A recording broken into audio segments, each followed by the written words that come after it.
This week on Between Two Beers, we talk to Mike McRoberts. Mike is one of New Zealand's most trusted broadcasters. He was the face of the 6pm news on 3, then Newshub, for almost 20 years, and one of the country's most experienced conflict reporters with assignments in Afghanistan, Iraq, Gaza, Lebanon, East Timor, and some of the world's biggest natural disasters in Haiti, Pakistan, China, and here in Christchurch. In this episode, we meet the man behind the news. We get into Mike's decision to step away from the 6pm desk, his late but intense reconnection to Te Ao Māori and Te Reo, and how all of that has changed the way he sees himself, his work, and this country. We hear some of his most intense stories from the front line, discuss that photo, you know the one, and all the best yarns in between. This was a big one for us, and Mike delivered. We loved this episode and know you will too. This episode is brought to you by our proud sponsors TAB. Got a hunch? Download the app today and get your bet on. Seamus and I are also stoked to now be in partnership and dressed by Barkers. Check out their range at barkersonline.co.nz. And last thing before we get into it, we're on a mission to become New Zealand's most trusted storytellers. If you enjoy the podcast, it would mean the world to us if you subscribed or followed wherever you're watching or listening. It genuinely helps us grow, attract bigger and better guests, and keep bringing you the best conversations we can. Enjoy. Mike McRoberts, welcome to Between Two Beers. Kia ora kōrua, Mihiana kia kōrua. Thank you for having me. It's wonderful to be here. We're super stoked you've made the trip down to Hamilton.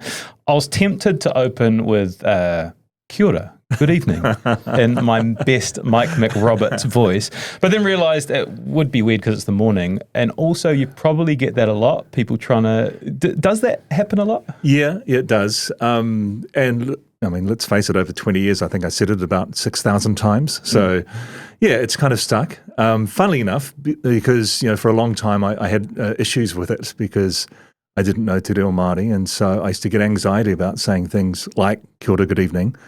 But then it became part of who I am and part of what I do. So, pretty much when I speak at engagements and stuff like that, when I start with kia ora, good evening. That's good. It gets their attention. Do you pause? Yeah. That's it for a bit. Did you? Yeah. Applause. I wanted to start with that. Being the 6pm newsreader for 20 plus years with such a huge audience, can you go out in public without someone noticing you or wanting to talk to you? Not really. No, it very much becomes part of your life. I remember when we were going through some structural changes at TV3, and they brought on human resources, and they were doing basically a time and motion study to find out what hours you worked and job descriptions and stuff like that. And this human resources person asked me what hours I worked. And for a 6 o'clock news presenter, mostly you go in the afternoon. It seems like it's a light sort of shift, but it's a whole lot of things involved with that, of course. But I just looked at her and said, well, you tell me when I'm not Mike McRoberts from TV3. Yeah. Apart from sleeping in my own bed, every other time, that's who I am. And it can be a bit of a weird head thing, it's tough on your family. And of course, you've got this position where you need to be polite to people. I'm naturally that anyway, but everything takes ages, like going to the supermarket, bars and stuff like that are, just hopeless. But these days it's more selfies, so people want to get selfies with you, and you can go through, go to a function or whatever. And I tell the story that it's all good if you want to upgrade your social media status with a former 6 o'clock news presenter. Come and have that selfie. Just don't do what one guy did to me a couple of years ago and use the selfie of him and I as his Tinder profile picture. Yeah. Because that's just not on. Yeah. In fact, I don't even know how that works. Are they expecting two people to arrive? For you to turn up. Yeah, it's a 50% chance it's Mike McRoberts. I did wonder, because a lot of people's window into you was that 1 hour. Do people think that you are quite a serious person 100% of the time? Yeah, they do. They quite often say, oh, you're a lot funnier than I thought you'd be, which is nice. I think that's just the nature of the job as well. I was always very firm on the fact that you're the messenger, not the message. And with that comes quite a safety blanket, you build this moat around you so you don't have to give it a huge amount of yourself. You don't have to show emotion. In fact, you're encouraged not to. And then you step into other things, like I've written a book, I've done a documentary about my Te Reo Māori journey, and you lower that drawbridge and let everyone across the moat and into your life, and it's terrifying. But for the most part, I enjoyed the pureness of it. of just being the messenger, not the message. When people used to come up and talk to you and say, hey, Mike, what did they used to ask? And now is the majority of it about your Māori journey? Yeah, a lot of it is. A lot of it's just want to know how you're getting on, which is nice. But particularly after I did a documentary called Kia ora, Good Evening, I'd get a lot of particularly Māori coming to me wanting to talk to me about their journeys, and that was part of the vulnerability in telling that story and being open about it. And you just realised how many, hundreds of thousands of people out there have been affected in the same way that I have, and have struggled with not knowing the language, might be on their journey or thinking about it. And so it's great, to sit there and talk with them and talk through some of the challenges and that kind of thing. And that's why I wrote the book as well, just that opportunity to help, and to show what I've become and how it's changed me. And it's been life-changing for me. It's such a fascinating position to be in, to have the public profile and like you say, almost be encouraged not to have an opinion and then have to go into real life. Does that bleed through into your real life, where you find yourself quite even-keeled with everyday life activities? Yes, I'm probably naturally a calm person anyway, and an observer, so I'll think about things before I say them. Towards the end of that 20-year stint, there'd be the odd eyebrow raised when I was doing a story about Trump or whatever. If the audience knew me, they knew what I was thinking, probably, which goes against everything I've just said about not being the messenger. But and then there are other times too. I've reported some horrific situations. The Christchurch mosque shooting was one of those, and you're surrounded by people standing at a floral tribute, and the grief, the shame, all of that stuff is just palpable, and you cannot not be affected by it. It comes through in everything you do. And at the end of the day, I've always said, you're human beings first and journalists second, and that was always my ideal when I was going through some of these places, particularly overseas. If you had an opportunity to help or even in the way you told the stories, you're a human being first and a journalist second. We've both watched your documentary and read your book this week, which were both exceptional. I've learned so much about you. And we spoke to a lot of people in your world. And the suggestion is that you've softened with age. And I know a big part of that is your Te Ao Māori journey, which we're going to dive into in great detail a bit later. But do you recognise that 2025 Mike, the man sitting in front of us, is quite different from the Mike of, say, 2010? Absolutely. Yeah, I think the first thing is by going into Te Ao Māori and learning a lot about my identity, I have a much calmer and fuller perspective of who I am, what makes me. There's a wonderful whakatauki, a Māori proverb, which has become really important to me. It's he punga I mauai, which means the anchor that holds.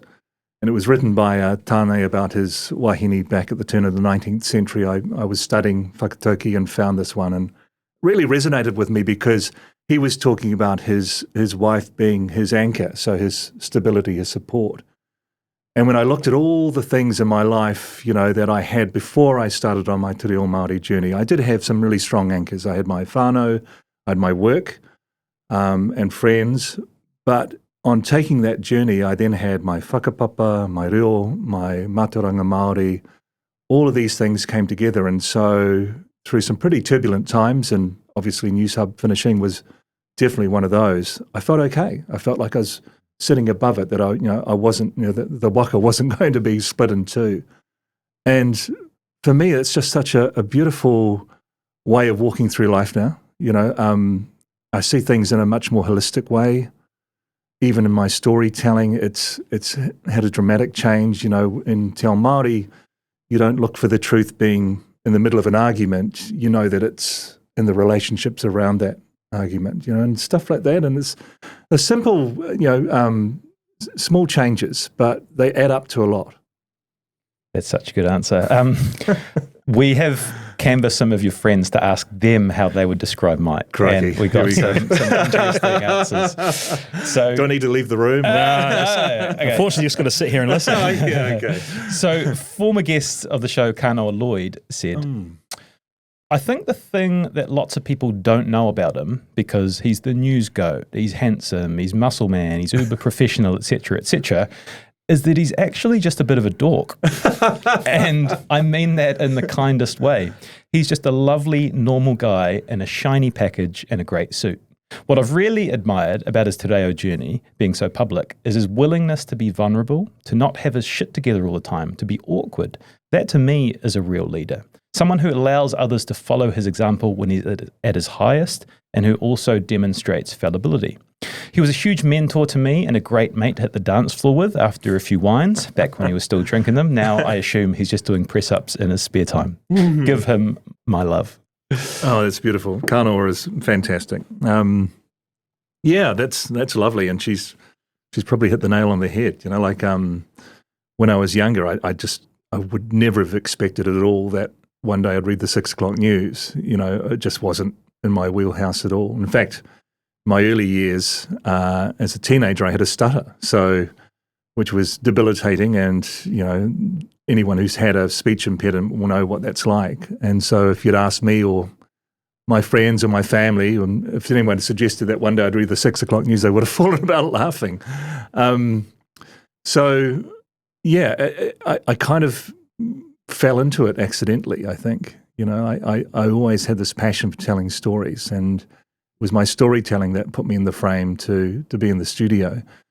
But even in that time, I used the studio to get me into other places to tell better stories. And so, you know, I did a lot of traveling as a 6 o'clock news presenter, you know, into war zones and natural disasters around the world, up and down the country too. And those opportunities probably wouldn't have been there if I hadn't have been the news anchor. So in that sense, I felt like I was getting something out of it. But it's a funny old place sitting in the studio. You know, you're like, yeah.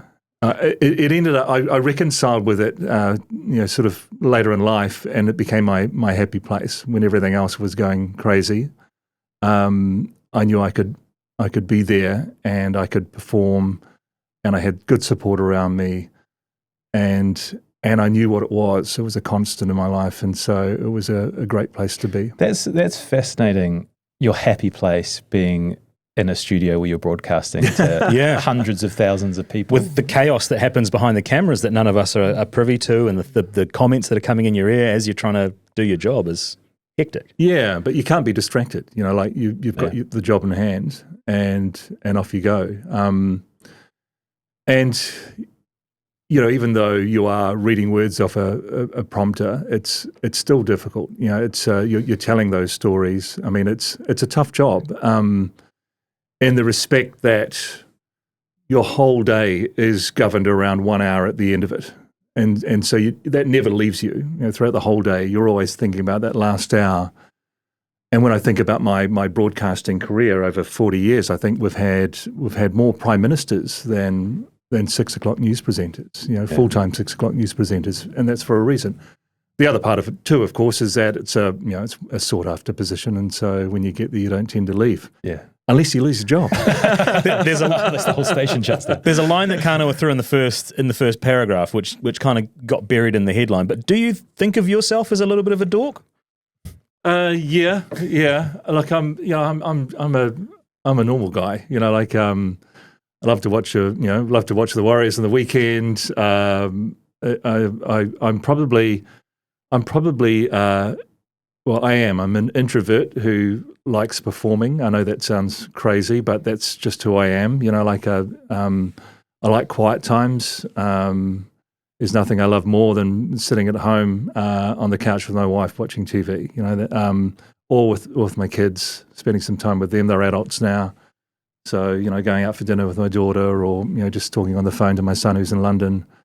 You know, those are the things that mean the most to me. Catching up with friends. All of those things, you know, like I'm an average person.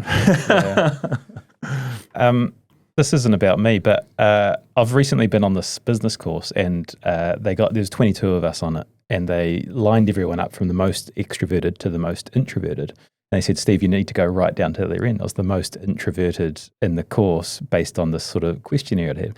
And I relate so like fully to that, where I like all those things you do, but you're also kind of got this public persona and you're performing, right? Yes. Like you sort of go into I don't know if it's a character, would you describe it as? No, I don't think so, because it's still me, but it's just, I don't know, I wouldn't get nervous before doing the news. If it was a big news day, I'd feel an adrenaline surge because I knew the importance of it. And I was grateful to be the person delivering that news. You know, there's I guess a sense of empowerment with that. You know, if I'm looking at it honestly, it makes you feel vital, and that's a bit of a drug. You know, that's something that becomes quite addictive. Similarly, with going into war zones and natural disasters and covering, you know, what are often the biggest stories in the world, there's an absolute addiction to that as well. And so what I feel better, just to loop it back to your earlier question, I feel much better at coping with that addiction and knowing who I am and what I need and what I don't need and what I can, you know, what I can use to go forward. Right. I want to take us back to foundations. Growing up in Christchurch, the suburb of Rowley, right? What can you sort of take us there? What did that environment give you? Your parents? What your upbringing was like? Yeah, so my father's Māori, and he moved down from Wairoa in Hawke's Bay down to Christchurch as part of the Māori Affairs Trade Training Scheme, which was a big kind of push to urbanise Māori, but also assimilate them in many respects. He got down to Christchurch, I think he was 14 or 15 when he came down, and he met my mum, who's Pākehā. So the Māori boys on the trade training scheme would stay at Rehua, which is a marae and a hostel in the centre of Christchurch. And I remember my dad and his mates talking about how, because there were so few Māori in Christchurch at that time, it was like 1% of the population, I think. So, and to have 20 of them, you know, in one place at one time, folks used to drive past on a Sunday to come and have a look at them. Wow, wow. In fact, up until recently, they still had reservation on the old sign in front of Rehua. So he and his mates and their wives, who all tended to be Pākehā, local Pākehā women as well, they kind of became our whanaunga. They became our uncles and aunties, and their kids became our cousins. Because we didn't have many trips back to Wairoa. We did go back occasionally, but there was that real disconnection. And Dad thrived. You know, he did pretty well. He got a trade, and he was, you know, usually employed, and so that side of it was good. The financial side of it, we grew up, you know, not wanting anything. We never had much money. There was 4 of us, my 3 brothers and my sister. But there was always a sense of pride. You know, I remember once I ripped my shorts, my school shorts, and it was like a Monday, and he didn't get paid to the Wednesday, so I didn't have another pair of shorts. I had to stay home for 2 days because he didn't want me going to school with ripped shorts. And so there's that kind of feeling and the work ethic of both of them, but particularly my mum. She worked for a long, long time, 2 jobs, cleaning jobs. You know, the labouring jobs that they both worked mostly, and money was tough. But it gave us a sense of work ethic for a start, but also of looking after ourselves. You know, I was the oldest, so I'd often get dinner ready or whatever I had to do. And while we didn't have much, there was a lot of love and a lot of laughter. You know, like my dad's got a wicked sense of humour, and which my brothers and I picked up on, and, you know, just the teasing and, you know, the banter was just always brilliant. I remember I heard your other earlier podcast with Gilbert Anoka, and he used a phrase which I hadn't heard before. I thought, wow, that's so true. But he talked about being culturally malnourished, and we were, you know, we were Māori. Everyone knew we were Māori, or we used to be called half castes back then. Yeah, But we didn't really have any foundation for that. There was no te reo spoken in our house or amongst Dad and all of his mates. When the guitars came out, it'd be Kiss and Say Goodbye or, Baby Blue rather than a waiata. In fact, if it hadn't have been for the occasional trip back to Wairoa to see my nanny and nannypa, my grandparents, I probably could have gone through my whole childhood and adolescence, even early adulthood, without ever having heard a word of Māori spoken. But it was a good environment. I went to Rowley Primary School as a first-day pupil there. I was so proud of that. And it's still Decile 1, and my brothers and I have helped out over the years to do things, to raise money and other things. I ended up taking a whole lot of bikes there, which I was able to pay for through a little stint on Dancing with the Stars. But get there. Yeah. But and we played for the local rugby club. My brother's the president of that rugby club now. My other brother's the coach, the senior team. We were very much ensconced in that community. I went to Hillmorden High, which was a great school. Gilbert Anoka was my PE teacher there. Yeah. He was very motivating, particularly the day he threw a tennis ball at me for not listening. Can I just pause there for a little Gilbert interlude? Yeah. Did you, when he was teaching you, did you think there was someone special? Did you? No, not at all. Oh no. Well, yeah, there was something special about him because he was young, and he was driven. There was no mucking around, and he was quite focused on what he was doing. I only had him for PE, so I didn't play volleyball, so I didn't really get to see probably the best of him.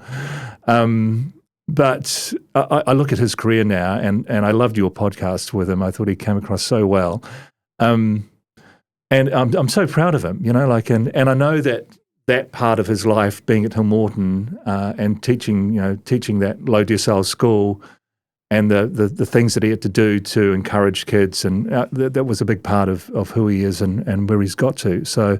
Yeah, I feel really proud of that. I'm going to double down on Gilbert for a second, and I know we're going to link up with your Te Ao Māori journey later on in life, but you mentioned culturally malnourished, and I think it was in our episode with Gilbert, he spoke about when he would hear kapahaka or when he would hear reo, he would almost be drawn to that. I think it was at Hillmorden High School. Yes. There was like a calling towards him. Did you feel similarly?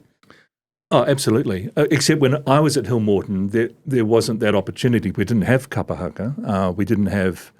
You couldn't learn te reo Māori, so that would have come later for him. Now it has its own marae, that school, which is amazing, and their cultural capacity of that school is just beautiful. But when I went to school, that wasn't available. I could have learnt French. I could have been, I could have been a fluent French speaker if I wanted to, but not that. And I felt really bitter about that for a long, long time.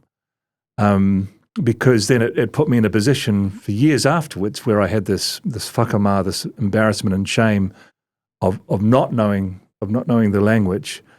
But at the time, I felt I didn't need it, and that happened at school, where I went on to be head. I was captain of the first 15.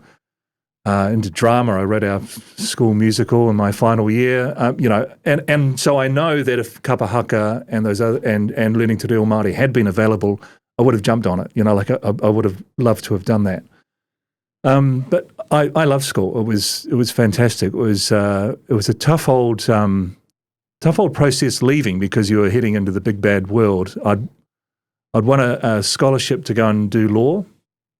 And then just before that happened, I was taken on a Māori Affairs hui on writing.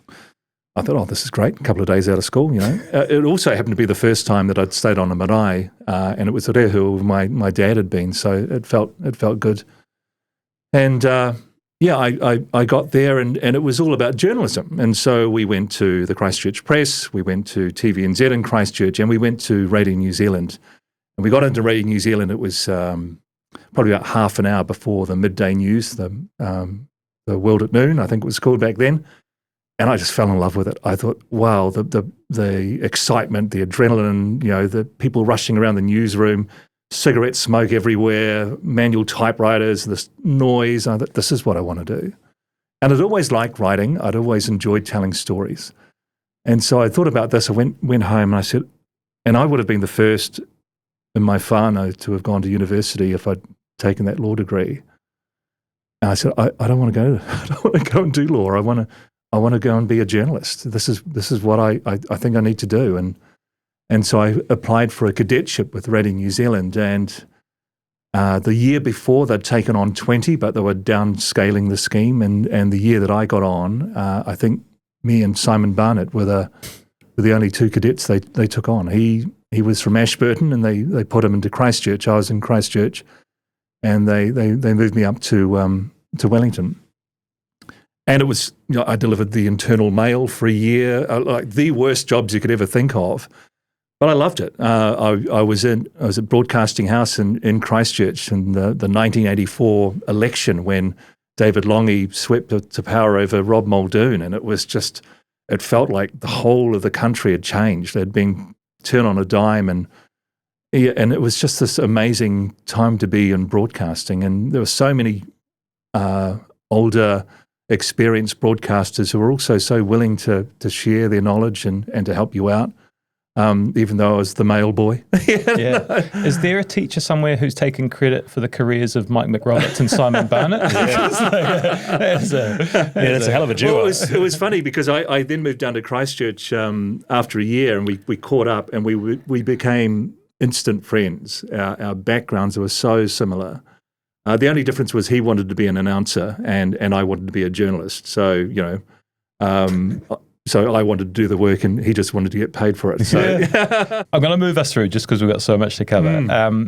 So you do the cadetship in Christchurch, 10 years at Radio New Zealand, and then 6 years at TVNZ. There's a few things in the TVNZ years I want to cover, but you were TVNZ's All Blacks reporter, right? Their last big tour of South Africa in 1996. Before next year's big tour of South Africa, which in is kind of a replica of it. Yeah, absolutely.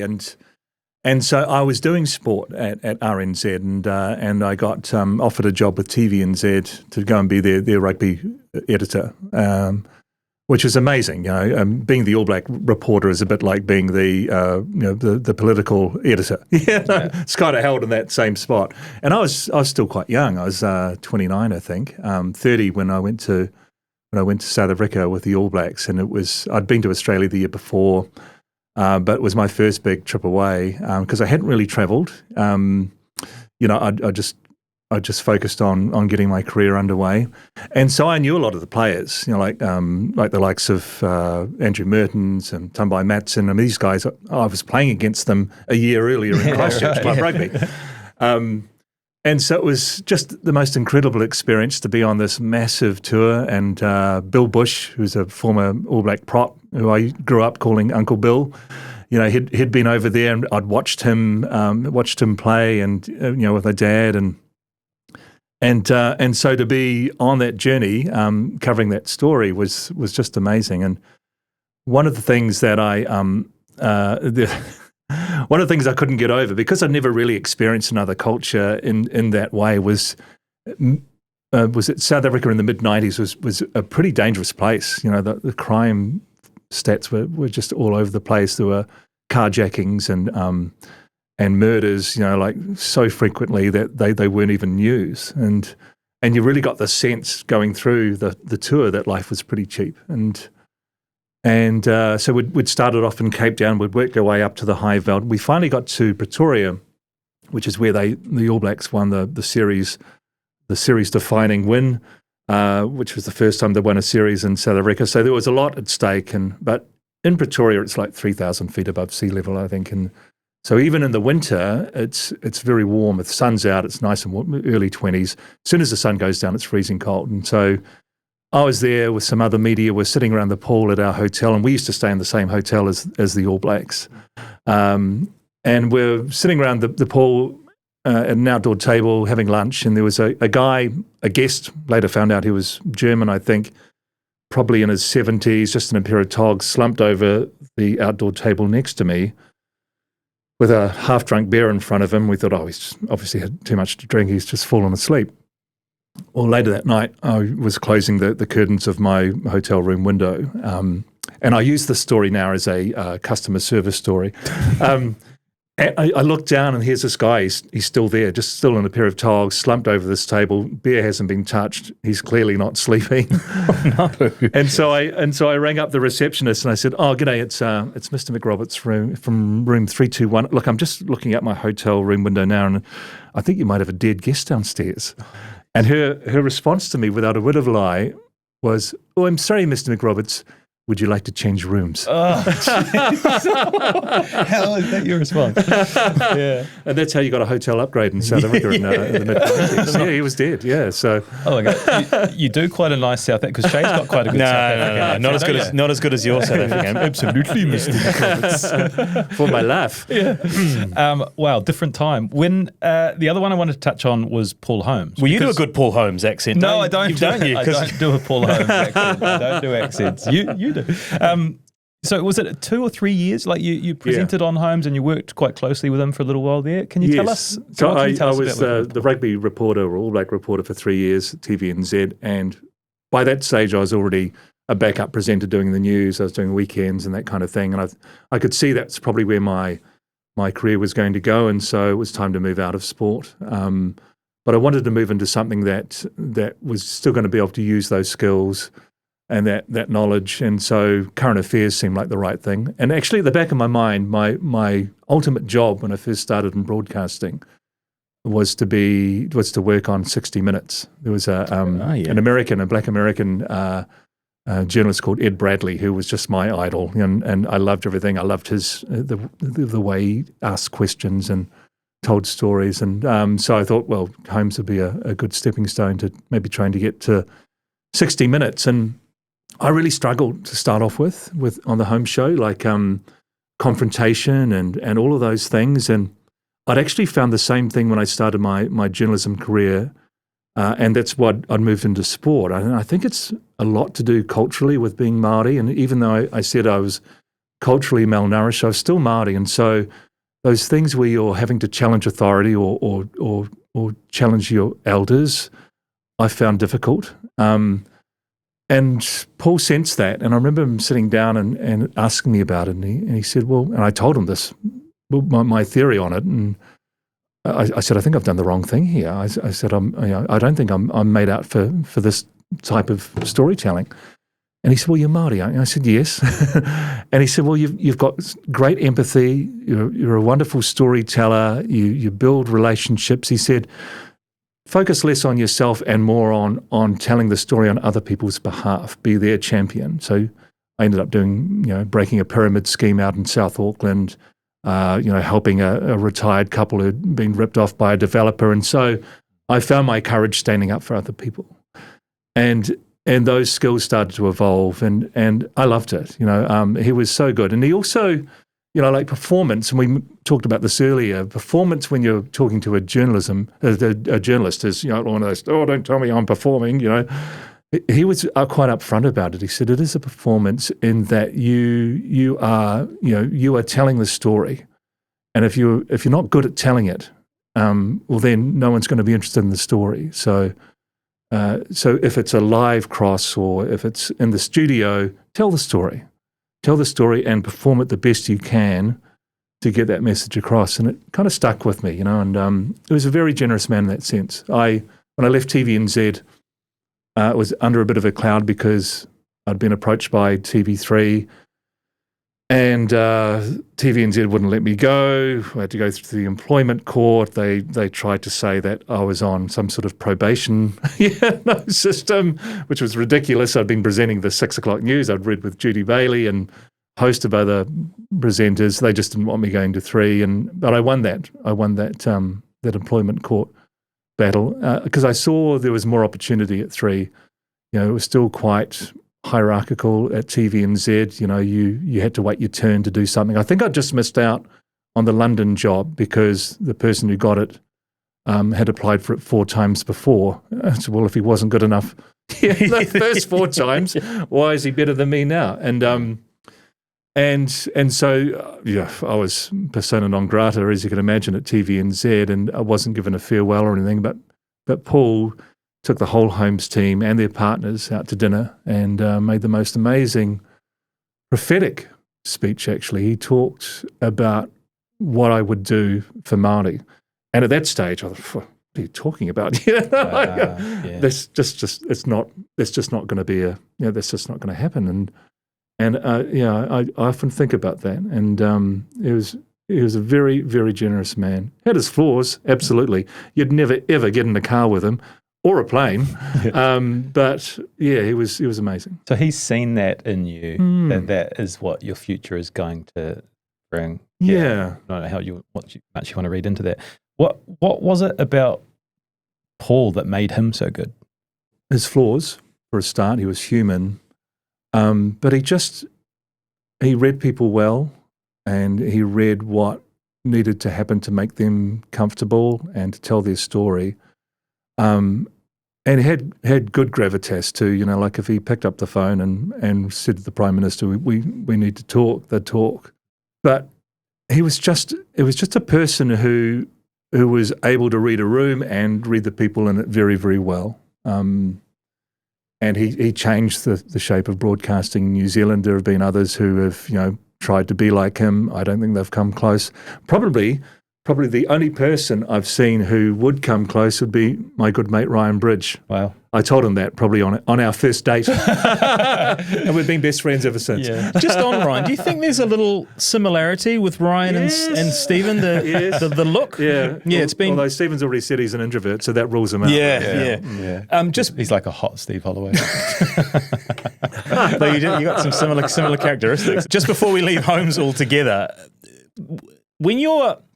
I don't want to say you're number 2 or number 3, but Holmes sometimes wouldn't front the show. Yeah. I think Susan Wood would step in, and sometimes Sainsbury would step in, and you would step in as well. Is it competitive when you're in that next rung as to trying to get that opportunity? Oh, I'm just trying to concentrate on not throwing up. Okay. Yeah, and no, not really. And I wasn't kind of back up much in my life. When I started at 3, I was back up to John Campbell for a couple of years, but it is a funny position. I feel like you're there to hold the place, not take the place. And so, and having said that, throughout my career, I've done as much as I can to not be patch protective, to make sure people felt like they had the opportunity to take my job. And I can't even tell you how many people I've taught how to do my job over the years. But in that is a wonderful affirmation for the work that you do, but also that upskilling, and it was a huge part of TV3's culture. So you get poached from TVNZ by Mark Jennings, who was the news director at TV3. I think his comment to me at the time was, "We will seriously invest in your career." And then once I got there, I realised he wasn't talking about money, but opportunity. But that's why I went, the opportunity. So we spoke to Mark, and we wanted his sort of perspective of how it all played out. He told us he wanted a presenter that could do field reporting. So he said, I wanted to find a presenter that could do it all and would give us a real point of difference. I was looking, and the only person I felt that might fit this brief was McRoberts, who was at the home show at TVNZ at the time. I think he had done some presenting for them, but it was really minimal.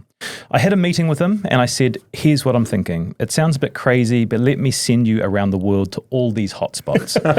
I think he thought I was joking or bullshitting, which is fair enough because that just didn't happen here. But he decided he would take a punt on it. You can ask him whether he believed it or not, but he came. And the other thing, which you might talk about, is I wanted to send a real message to TVNZ. So the first day he arrived, I made him read the news at 6 o'clock, the night after being on Holmes on TVNZ. I wanted to show him that I was really serious and show TVNZ that I was after them. It's crazy in retrospect, but he did it. And he did it well, with a freshness to the job, a fresh energy. And from that point on, I sent him to pretty much every hotspot I could find. He kept a bag ready to go literally at a moment's notice. And there were times where that literally happened, where he grabbed it and went. We developed, partly because of his attitude, an ability to get to places very fast. And when TVNZ turned up, it was days or weeks later. So this whole thing got going. I'm keen to lead into some epic stories from the road, but did you think he was joking or bullshitting when he approached you? Did you think it was actually going to play out the way it did? I believed when he said that to me that he wanted that to happen. And yes, I remember my first day at 3. So I left on the Thursday before Easter in 2001 from TVNZ, And the next day was Good Friday, and I read the 6 o'clock news on TV3. Kia ora, good evening. Yeah, kia ora, good evening. I don't think I'd even been to TV3. I had to ring the receptionist to find out where the hell the building was. And I walked in there, and my initial thought was, oh my God, what the hell have I done? Because they were working on an antiquated news system that I'd worked on at radio back in the day. But I felt straight away this amazing culture of support. And I think I was reading with Carolyn Robinson that night. I think Wendy Petrie was doing the weather. Yeah. And it went by in a blur, but I thought, I'm here. Okay, I've started. And of course, that was Easter in 2001. And then all of Mark's talk about, going to the hotspots around the world, a few months later, 9/11 happened. And I remember that chat. In fact, I was doing our breakfast coverage. I was anchoring that, and John was doing the evening in the aftermath of 9/11, and having these conversations with Mark as well. And he said, we need to get you over there. And I said, yeah, I know. And he picked a cameraman for me and a producer.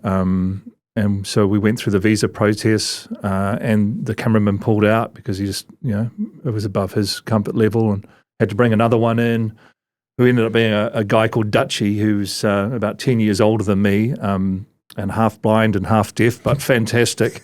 He became my go-to cameraman for the next 10 years. We're like an old married couple going around the world. But so we looked at it, and I think TVNZ had sent a reporter over to Pakistan pretty much straight away. But we looked at it and thought, what had taken 3 or 4 weeks for the Americans to get their war machinery up and running before they launched into the first Gulf War.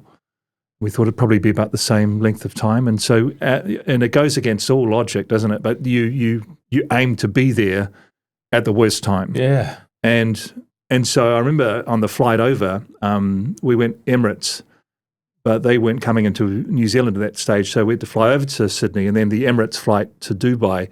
I think we're one of like 7 people on the flight heading that way. And then landing in Pakistan, and I'd never known anything like it. Like it was just this crazy, crazy feeling. There were about 7,000 journalists who were in Pakistan. In fact, they were calling it Journalistan. And I looked around and automatically thought, well, we need to have a point of difference here. We're not British and we're not American. We're New Zealanders, and we need to do something and provide something that a New Zealand audience is going to want to see. And normally you look for a New Zealand angle, and I realised that I was the New Zealand angle by putting myself into the mix, at the forefront of what was going on. It would make that story more accessible. And so we straight away went to Peshawar on the border of Afghanistan and Pakistan. It was, you could just feel the tension. It was crazy. On the way, we drove straight into a Taliban rally. It was about 3,000 people there. They were burning flags and effigies of George Bush and Tony Blair. And this mullah was having an absolute rant and to the crowd. And this kid comes up next to me, and he's about, I think he's 16 years old. He called himself Jimmy. His name was Jamshed, but he said, call me Jimmy. He was an Afghan refugee. His family had fled the Taliban, so he was no fan of theirs, but they still had family living in Kabul. And his English was pretty good. He could speak 4 languages, as it turns out, but he'd learnt his English from watching movies. He was a smart kid, and he invited me back to his home to meet his dad, who had fought for the Mujahideen against the Soviets and lost an arm. And I thought, oh my God, this is such a great story. Wow. And those things... And that sort of stuff happens when you're on the road, when you're in the mix and doing that stuff, if you've got your eyes open. And the whole time I'd been thinking about, because I was doing daily coverage, but also looking to put together a 60-minute story. And I was thinking, what's the story here? What's the point of difference for us? And I was leaving Jimmy's place. I thought, Jimmy's the story. Seeing what's going to happen through his eyes is the story. And so I went back and, with Jimmy translating, asked his dad if I could take him with us and him be our interpreter. which he was willing to do. His mum and his sister, who I hadn't met, they were in a separate room and we weren't allowed to see them. I could hear her crying when we left their house because her eldest son was going away, not further from the war, but closer to it, with some stranger. But I'd promised, and you get this really strong sense of responsibility when you take on something like that. So we get to Peshawar, and Jimmy was amazing. He managed to get us passes to go up the Khyber Pass, and we were right on the very border. I interviewed him there. This is still days before the Americans launched Operation Infinite Justice. Yeah. Great names. Calm down. Yeah. And Still on that, aren't they? and so we were with them when they did start the bombing, and and it was just kilometres away, and it was a surreal feeling, like we're watching CNN in our hotel, like the main hotel. I just can't think of the name of it now. It's a beautiful plush hotel, like something out of the Raj.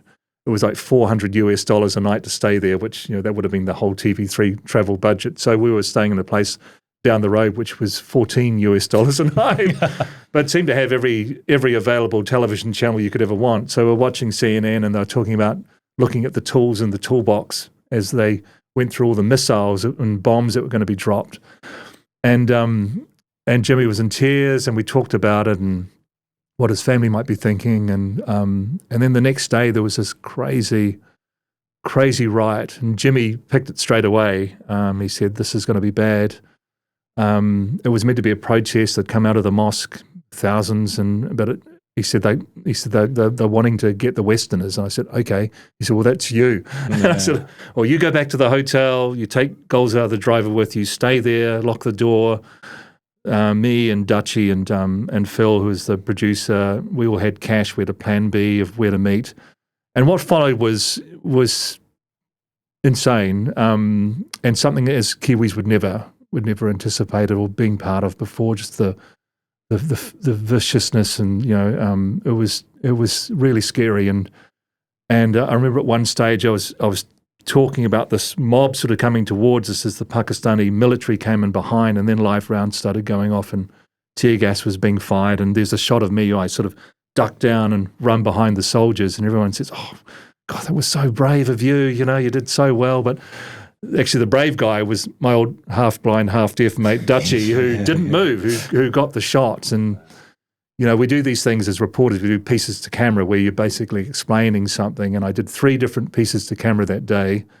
Didn't swear in any of them, and they were all usable, which was a triumph. But after that, I remember Phil, the producer, he said that's it. Because the thought then was there had been other similar protests and riots up and down the border. The place was a real tinderbox. Phil said, we need to get out of here. We've all got kids. This is ridiculous. And he was booking us flights to go back to New Zealand when Mark Jennings rang. He'd just seen the story go to air, and he said, oh my God, this is gold. He said, can you stay for another 2 weeks? I said, well, Phil's not going to. I said, and I need to go and check with Dutchie to see if he will, because, if we haven't got Dutchie, the cameraman, then it's radio. And so I went around to Dutchie, and he's called Dutchie for a reason. He's Dutch, very pragmatic. And I said, hey, the boss just rang. He wants to know if we can stay. He goes, yep. I said, well, do you want to think about it? Do you want to maybe give your wife a ring and discuss? He said, no. She said to me, so long as I bring home a rug, it'll be okay. Yeah. So that was that. When you're in that, because you had young kids, how old were your kids at the time? When I went to, in 2001, I had a son, Ben, who was about 18 months old, and the week before, Paula, my wife, had told me that she was pregnant, so with a daughter, Maya. Yeah. And that's what I say about the stuff being addictive. What would drive a man away from his family into danger like that? It's crazy. But and I hate war. It's abhorrent. It debases the human spirit. Our history of the world is littered with the repercussions of war, but what you get in there are those incredible stories of bravery, of honesty, of people who are in the worst possible situations surviving. And I love those stories. I love telling them. It's been a real privilege to tell them. I think about it often, some of the people I've met over the years in similar situations, and are so brave, so resilient. And that moment changed my life. It was a huge success for 3. We had our man on the ground when TVNZ had no one, telling really good stories. I won numerous awards, I think, for that particular story. I remember once, and Jimmy was amazing. His English over that time was getting better and better. We're sitting down having breakfast one morning. He's a devout Muslim, of course, and he said, "Mr. Mike," he said, "how come you pray in car?" And we've been driving around the scenes of people coming over the Kuiper Pass, thousands of people, and it was just chaos. There were car accidents and buses over. It was just bedlam. So he says, "Mr. Mike, how come you pray in car?" I said, I'm not actually, super. Well, why are you saying that, Jimmy? And he said, "Yes, all the time in the car, I hear you say Jesus Christ." And I was like, oh my God, not my best form. And how do you explain blaspheming to a devout Muslim? I said, "Well, yeah, I do pray in the car, Jimmy. It saves a lot of time." He became a mate too, actually. And I want to go back to the responsibility thing, because when I left him, I was terrified of what might become of him. Tried desperately to get him to New Zealand on some sort of educational scholarship. He didn't have a passport, so that never happened. But when I got home to Auckland, and this is amazing. So this is before Give a Little Pages and all that, 2001. So I get home, there's a whole pile of letters on my desk. And it's checks that people had sent in, a couple of $100 here, $50 there. They'd seen his story. My story was called Jimmy's Story. It's the current affairs story, which, as I said before, won numerous awards. And so we put together a fund for him and paid for his education. So he went to university in Pakistan, and then also at Kabul University, and ended up working for the United Nations, overseeing the next 2 or 3 elections in Afghanistan. And he also had his own TV talk show on Kabul TV, invited me to go on a couple of times. And so to have that kind of influence, it was great. When you're over there and you're getting this amazing stories and everyone in the newsroom is sort of encouraging you, does it directly relate to like a rise in audience? Like, what are you being measured? Like, how do you measure whether it's good? Is it just the quality of the stories? Is it about the awards you win? Is it a sense of fulfillment, or is it actually to do with audience? Well, certainly immediately it's audience. And if you're in a place and telling those stories over the period of a week or 2 weeks, and it's happened to me in numerous times, and stories I've gone to cover. Gaza in 2014 was similar, it was massive, and I was the only New Zealander there. Actually inside Gaza, it was being bombed by the IDF. It was crazy. Spending a day at the Shifa Hospital in the children's ward, those things just are powerful, powerful stories. And by the end of that week, John Key was the Prime Minister at the time, had stood up in Parliament and condemned the violence on both sides. So that was something at least, but it had totally engaged the New Zealand population. There were protests, and there were all sorts of things happening, and so in that sense, you are changing things. You're making a difference. I remember on one other previous trip to Gaza, again for another conflict, and it happened during Christmas break. And I had to tell my kids that I was going, and they were 10 and 8, I think, at the time. And I remember my son Ben asking why I was going, and I said, well, because otherwise people are just going to get killed, like civilians, innocent people, it won't stop. And so if people like me, foreign journalists, go over and make the world aware of what's happening, then hopefully we can get a ceasefire. And that killing will stop, and he got it. Both my kids have an amazing social conscience. Funny thing was, I get over there and I'd only been on the ground for about 2 days, and then that's exactly what happened. There was a ceasefire, and I remember ringing home and getting Ben on the phone, goes, "Well done, Dad, you did it." Peacemaker. McRoberts, peacemaker. That's right, son, that's what I did. I've got a few, the problem here is there's so many stories. There's right? a part two in the making here. But were you detained at one point while reporting on the war? Was it kidnapping? Was it detained? Detained, yeah. Was Dutchie with you? Yes, he was. Yes, he was. We're covering the war in Lebanon in 2006 and had gone down to the front. And this is a bit of a milestone for 3-2 because I was anchoring the news then. And so I think I was the first ever New Zealander to anchor a 6 o'clock news show from a war zone, which I did in Beirut. And then we went down to southern Lebanon where most of the bombing and shelling was happening. And this was Hezbollah's Rohil area. And as well as being a militant force, they're also like the government down there. So they'd seen what was going on. They told everyone to leave. Said, don't worry about your things or your belongings or your shops. If we catch anyone looting, then we'll kill them. So they just wanted everyone to drive north and away from the missiles that were coming over from the Israeli border.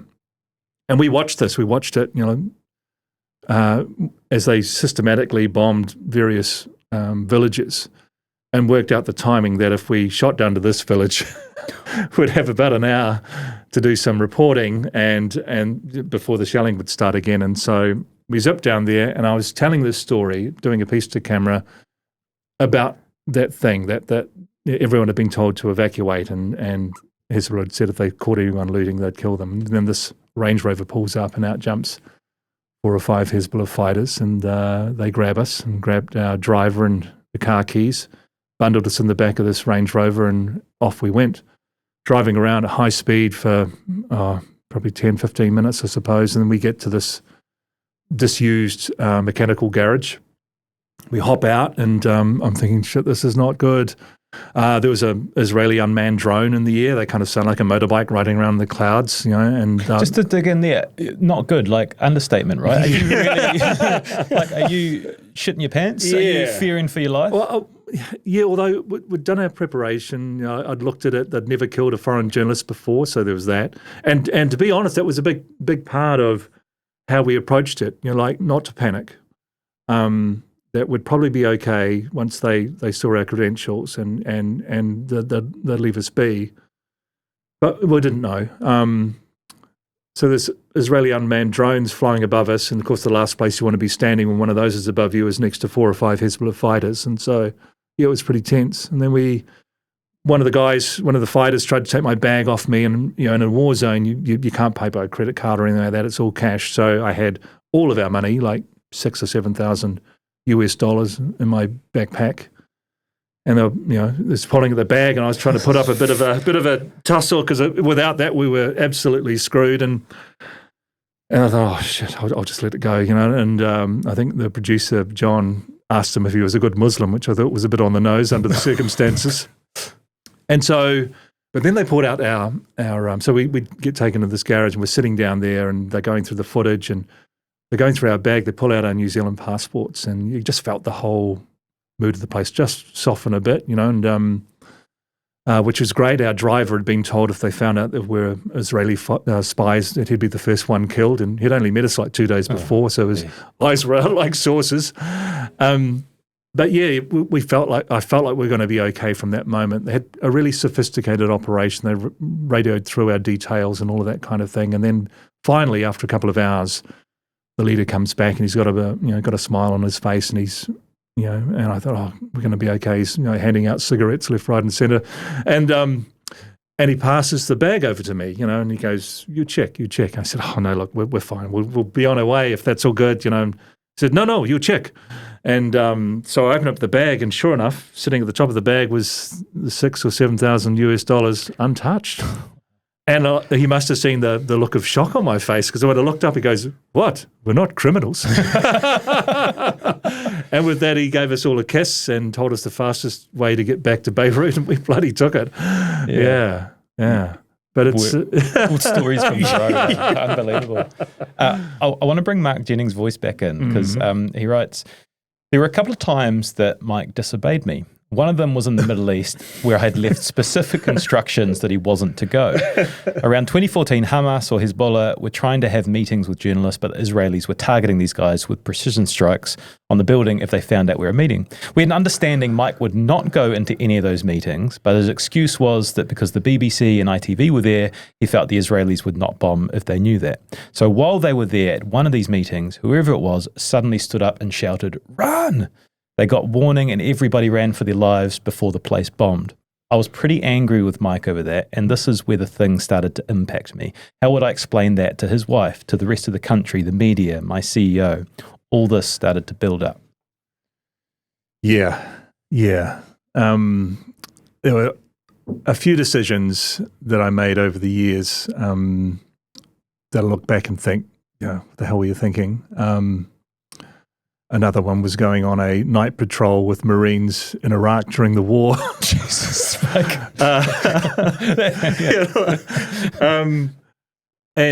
But it goes back to what I was saying before in that addiction of the story, of the vitalness of the story.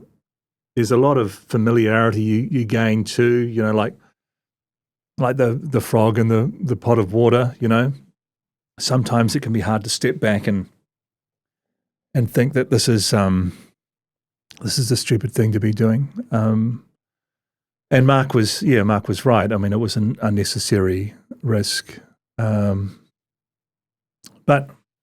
made for a great story, as did the Marine patrol on sniper patrol in Iraq. Yeah. The last one I want to build into is, we spoke to a lot of people, and there's we got a little list here that we don't have time to get into, but you kept a go bag packed at your house you could leave at a moment's notice. Actually, it was in the back of the car. It was the back of the car, yeah. You carried a bag of US cash to buy your way out if trouble needed. You had a gun pulled on you in Fiji on your first overseas mission. Disappeared in the Solomon Islands for days after setting off on a boat to interview militant leader Harold Kiki, responsible for filing the decks. But I kind of just wanted to finish this chapter on Haiti because the story we had was you slept on a concrete porch in Haiti for days with limited food and water.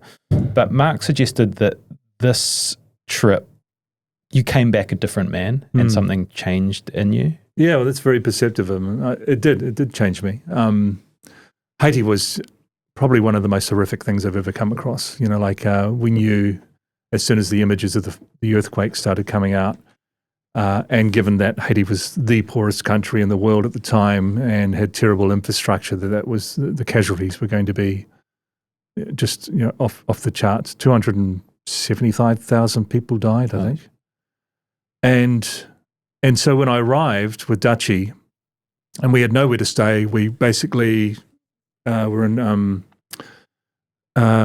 We basically talked a family into letting us onto a family bus that was travelling from the other side of the island, and went with them. And then we just saw some of the images driving in, even though it was night. The people, the survivors of this terrible earthquake, were dragging family members out onto the footpath because they knew they couldn't have those bodies inside the house, and a rubbish truck was going around picking them up and taking them off to the local dump where these mass graves were being constructed. And I think the thing that struck me at that time was that, when you cover these massive events and terrible tragedies like a disaster or even a war zone, we tend to get in this, as a reporter, you tend to get in this cycle of talking about the dead, the tally, the death toll, all of that kind of stuff. But actually, that's not the story. The story is the living and how they're surviving. They're the ones who tell the story of the dead. And so much more powerful stories than just some sort of tally at the end of the news bulletin. And those things were, and again, I go back to that, human being first, journalist second. We found a girl, I think she was 5 or 6 or something. She's about the same age as my daughter at the time, and she'd seriously injured and had no medical attention. We're told by a medic who was there giving out tetanus shots, if she didn't get to the hospital, she'd lose a leg, probably die. And so I took her to the hospital, as anyone would. And I actually got a bit of criticism from in in the Herald, I think it was what's her name, Rachel Glicina, who was the kind of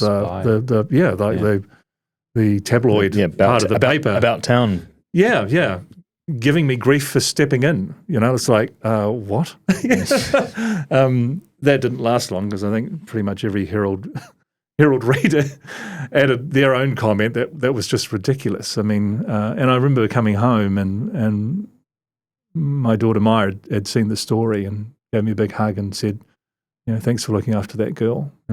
It's crazy times, and people do strange things in those situations.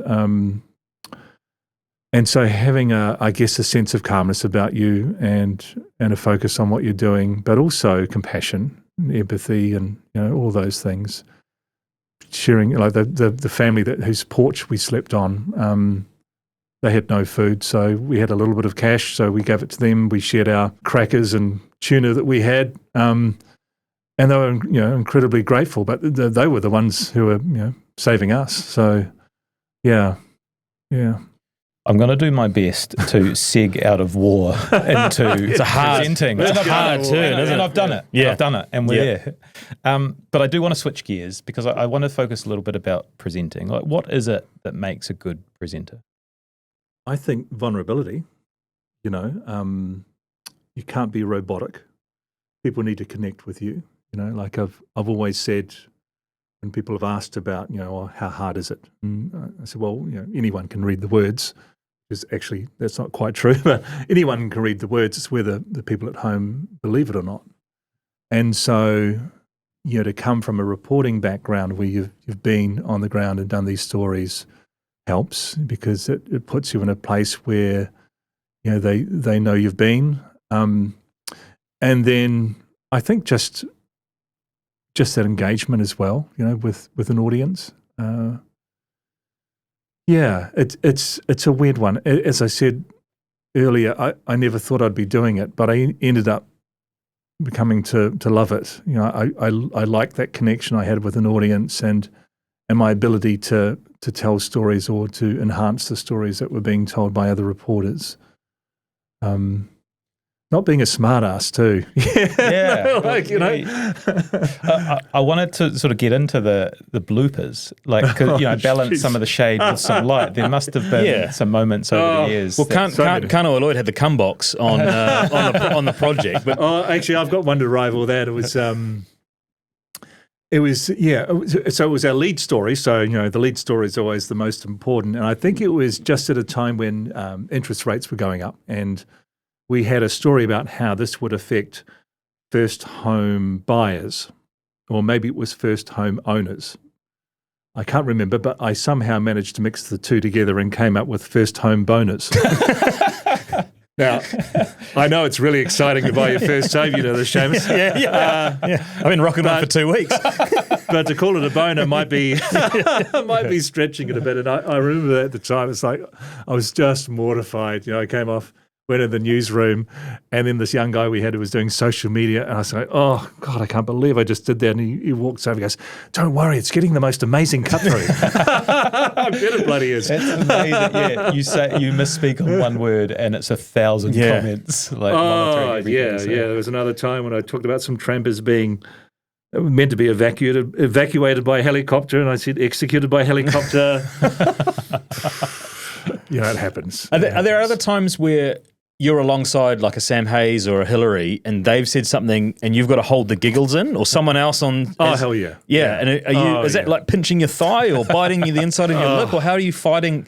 Because when you get set off at church or at school hall when you're in an assembly, it's hard. You're not allowed the to laugh. shoulders start to go and Yeah, I mean, both of them. I've had times we've just been in so many tears of laughter during a commercial break that the makeup's had to come in and clean up on aisle 4 kind of thing. I don't know. I think in the back of my mind I always knew I had a job to do, and like I never cried presenting the news apart from the last day. I shed a few tears that day, but it just, again, it's that, I staunchly believed in being the messenger, not the message. can I just, before we get to something else, what happens when the camera cuts away to sport or weather? What are you doing? On the punt, isn't it? Well, normally just watching, Actually, years ago when we used to have drinks on a Friday night, they'd start at 6 o'clock, which really annoyed me. We're down there doing the hard mahi. Yeah. These buggers are up in the newsroom having drinks. And so during sport on a Friday, I would go up and get myself and Hillary a glass of wine. Yeah. And this one time I got talking to Mark Jennings and then someone said, Mike, you're meant to be on. And so racing down, it was too late. I'd missed we came out of sport and it should have been me sitting next to Hillary. I thought, oh no, this is terrible. This is terrible. John was doing Campbell Live and he jumped into my seat and Hillary said, oh, I don't know what's happened to Mike. And John said he's upstairs at Friday drinks. And then anyway, I remember getting in there. It was just like, and it ended up being quite a thing on social media. But I remember getting back into, to the lead into the weather and I get an email from Mark saying, oh, that might have been my fault. And I said, yes, I'm keeping this email, by the way, too. I won't speak on behalf of Shay, but I think you're a very fashionable man. And I've got a couple of fashion questions to ask you. I very much agree. And we have recently partnered with Barker's, who dress fantastic. us for every What a episode. great job. I wore Barker's suits for a long time on 3 News, actually. They were awesome. Oh, brilliant. Put that out and send it to them. What I wanted to ask is, we always ask a guest for a fashion tip or some grooming advice. And I wanted to start with, what are your fashion rules for presenting? Like, do they provide you the suits and tell you what to wear, or do you choose? No, I've chosen for a long time. We had a wonderful stylist at 3 and she basically let me do whatever I wanted. So that was great. My fashion tip for myself during those times was to look at people I thought were stylish and, Emmanuel Macron, the French president, even not Osama bin Laden. No, I Well, thought you you were were going to saying, go. I thought you were too. It was like, That's a very desired take. Well, and it's quite a singular look generally. I've never seen him in anything other than Barack his go-to. Barack Obama, I was going to say, was pretty stylish when he was president. Very as different well. styles. So quite plain. Sort of opposites, those two. I know. That's so good. That's going to make socials. That is going to make, Don't go to Barker's wanting to look like Osama bin Laden. Don't think they can help you. Okay. So kind of clean styles, like plain shirts, clean suits in terms of, not too much pattern in the way, and same with ties. Yeah. That's me. And always flat front pants, never pleats. Don't put. I'm just words in his mouth. I'm just canvassing opinion. I've got some strong views on pleats, but hey, that's for another day. That's a spin-off show. So in your book and in the documentary, you revisit an incident that deeply impacted you. And it's Labour MP Willie Jackson had written an article in 2012 calling out the lack of Māori knowledge among mainstream media figures, explicitly mentioning you. Can you tell us, I thought this might be a good place to get into it, can you tell us about what he wrote and build it into your incredible journey with Te Ao Māori? Well, basically, he was bemoaning the fact that there weren't enough Māori on mainstream television. And I think the comment was something like, and don't throw up Mike McRoberts, and he named another couple as well. They're not Māori, or something like that. He was basically insinuating that I wasn't really Māori enough. And it struck a chord because I think in my heart, I thought he was right. Yeah. I remember when I first started at TV3. So it was 2001. So my job there was to be 60 Minutes presenter and correspondent, but also to be back up to John Campbell. And I remember John being away, and so I filled in. And there was me, Mike McRoberts, Ngāti Kahununu, Carol Hirschfeld, Ngāti Porou, and we had a guy doing sport back then. His name was Clint Brown. He was Fijian. Didn't think anything of it. And then I think one of the crew said, oh my God, we've got 3 brown faces presenting the 6 o'clock news on national TV.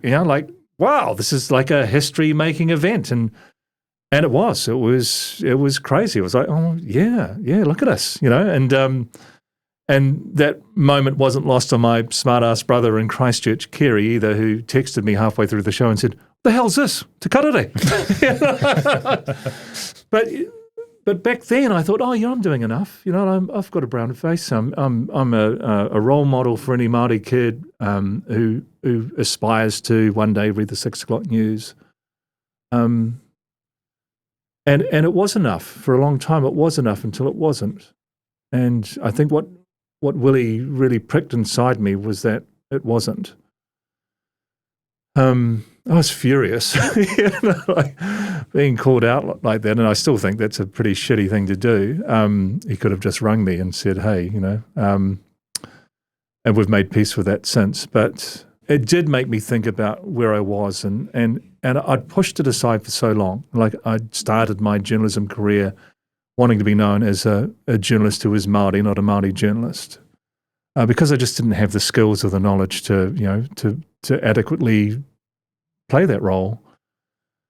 And it also brought to mind just all the trauma and that stuff that you go through when you don't know, your avoidance, like slipping down the back when something needed to happen. I hadn't even done a haka or anything, like nothing, and I had nothing. And I blamed my upbringing, blamed Dad a bit, because he never spoke it to us and all of those things. And it was a real come to Jesus moment for me, well, you can, and it had impacted on my kids because, yes, they were Māori, but we never went there at home, or I didn't at least. And I thought, this trauma has to stop somewhere. We can't be carrying this baggage through as a whānau, and I speak of my wider whānau in that sense, and let future generations to carry that baggage as well. It needs to stop, and it stops with learning, stops with me getting off my ass and learning how to speak it. And